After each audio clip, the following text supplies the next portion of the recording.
Hello everyone.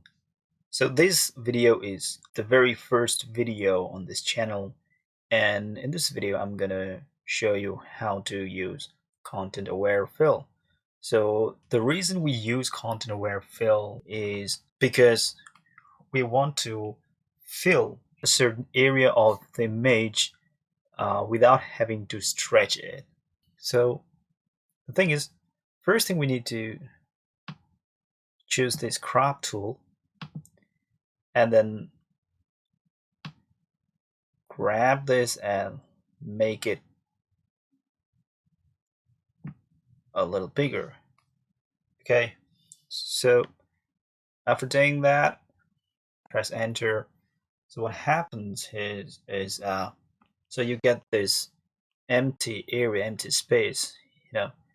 There's nothing on the right side. So now we want to fill the right side of this image. Uh, we could do this. We could just select the area, and with this move tool, we could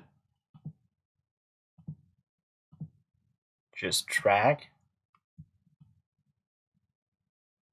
like this, but we can clearly see that it's like stretched. Okay, it doesn't look natural.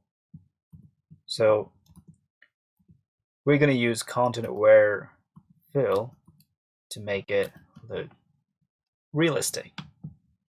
For that, you can just go to this magic wand tool and just click here, and it selects the empty area. So now we're going to go to edit and then go to content aware fill.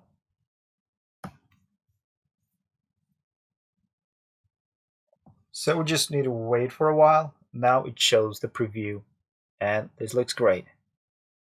Now we just need to click apply and then OK. Now deselect by pressing Ctrl D. Now we can see that it looks way better. It doesn't look like we have stretched this image. Okay, so this is what content aware fill does. Hope you liked the video. If you liked this video, don't forget to click like, leave a comment, and subscribe to this channel if you haven't already.